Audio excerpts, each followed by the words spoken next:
Chinese बहू। Chinese बहू हमारी याद तो है ना आपको?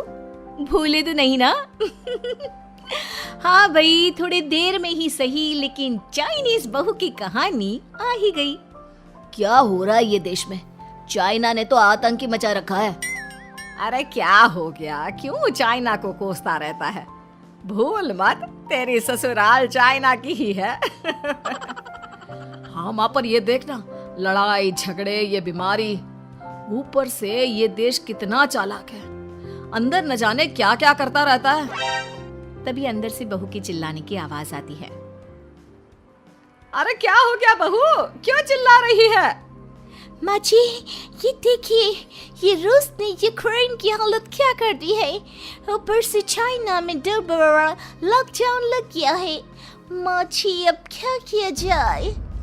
अरे तो तुम लोगों को क्या परेशानी हो रही है, मैं तो यही नहीं समझ पा रही हूँ। वो क्या है ना माँ, हम लोग चाइना जाने की सोच रहे थे, सांगसू के भाई की शादी है।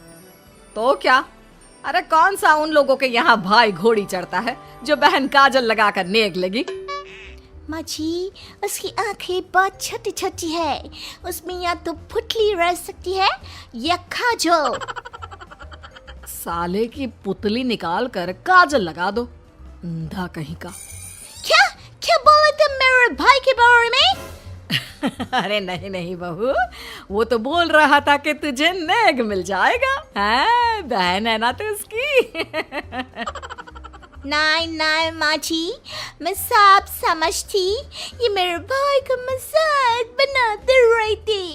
कितना सीधा है मेरा भाई, बिल्कुल छिपकली जैसा। नहीं नहीं बहू, सीधा गाय जैसा होता है।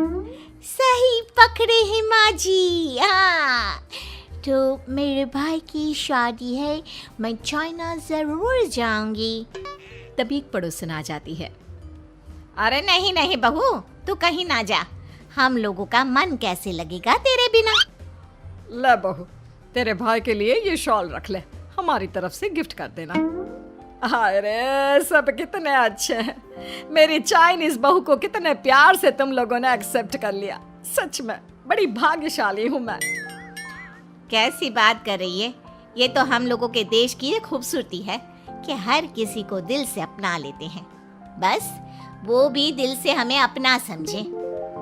कैसी बात कर रही है आंटी जी? मेरे लिए आप सब सासू माँ जैसी ही हैं। मुझे भारत बहुत अच्छा लगता है, ये सबसे अच्छा देश है, मेरा भारत महान। वैसे भी लड़के की शादी जहाँ होती है वो तो वहीं की हो जाती है ना। जीती रे बहू, सही बोल रही है। औरत तो होती ही पानी की तरह है, जो जहाँ जैसे रखे वैसे ही शेप ले लेती है। आंटी जी, ये थोड़ा सा ज्यादा हो गया, समझ नहीं आया। नो प्रॉब्लम, मैं चाय बना कर लाती हूँ। फिर क्या, वो दिन भी आ जाता है जब बेटे बहू को चाइना जाना पड़ता है। वहाँ जाकर बहू का भाई कहता है, मेहरबान आ गए, मेहरबान आ गए। मैंने सबको बोला कि सब हिंदी में बात करेंगे, नहीं तो बहन नाराज हो जाएगी। थैंक्स बॉय, हिंदी मेरी भाषा है, आप मुझे उसी में बात करना अच्छा लगता है। आपने जीजा जी से मिलो। ओ बहन, तुम अंदर चलो। सभी बहू को अंदर लेकर चले जाते हैं, लेकिन सांगसू का पति, वो तो बेचारा चाइना के ससुराल के आंगन में अकेला खड़ा रहता है। काफी देर तक जब कोई उसे नहीं पूछता तो वो माँ को घर पर फोन करता है। हाँ बेटा, पहुँच गए ना कुशल मंगल?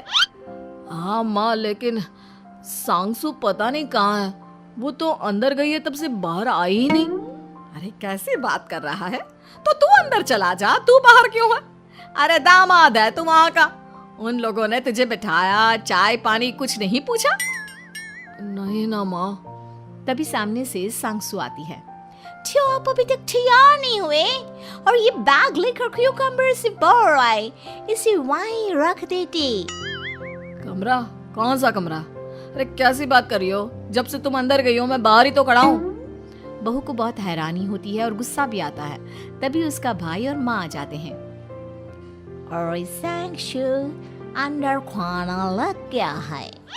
पहले ये बताओ कि मेरे पति को किसी ने खाना या पानी क्यों नहीं पूछा? वो भारत से ससुराल पहली बार आया है, वो भी मेरे कहने पर। उनकी इज्जत क्यों नहीं की? देख बेटी, तूने जबरदस्ती जिद में शादी की थी तो हम लोगों ने कर दी, लेकिन अब तुम ये सोचो, पूरी चाइना में मैं इस इंडियन को अपना दामाद बताऊं? So sorry. हाँ संगसू, और तुम भी चुप रहना, नहीं तो वो लोग मेरी शादी तोड़ देंगे। ओह, ऐसी बात है।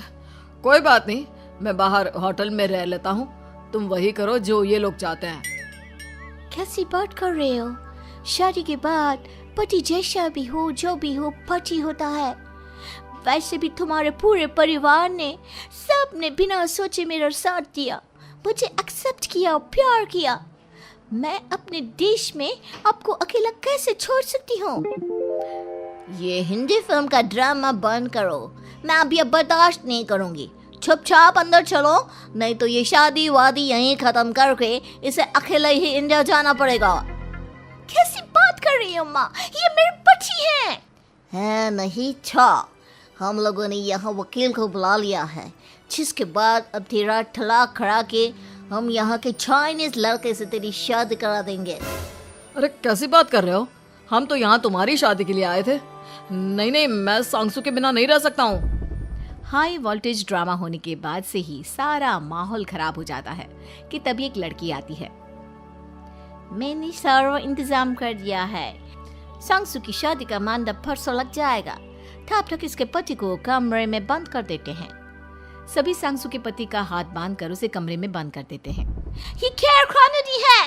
आप लोग मेरे पति के साथ ऐसा नहीं कर सकते हैं। मैं किसी से शादी नहीं करूंगी, ये साफ बात है।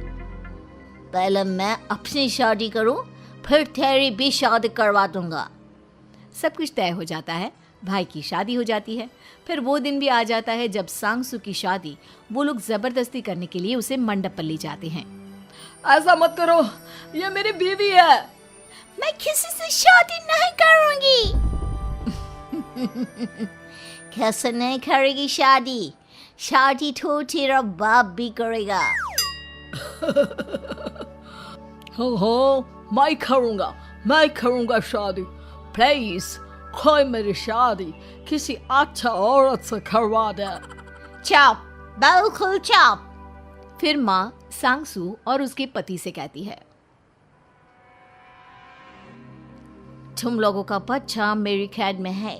अगर तुम लोगों ने कोई भी होशियारी की तो मैं इस बच्चे को मार दूंगी। दोनों माँ का रूप देखकर हैरान हो जाते हैं। बच्चे की खातिर दोनों शांत हो जाते हैं और शादी की रस्में शुरू हो जाती है कि तभी सांगसू की सास पुलिस के साथ आ जाती है। माँ, ससुर माँ आ गई, मेरी माँ आ गई। माँ प्लीज हम लोगों को बचाकर वापस ले चलो। पुलिस सभी को गिरफ्तार कर लेती है। बेटी के बच्चे को मारने की धमकी तो कोई चुड़ैल ही दे सकती है। अरे तो ये चुड़ैल ही तो है। ये सही बोल रहे हैं, ये औरत किसी चुड़ैल से कम नहीं है।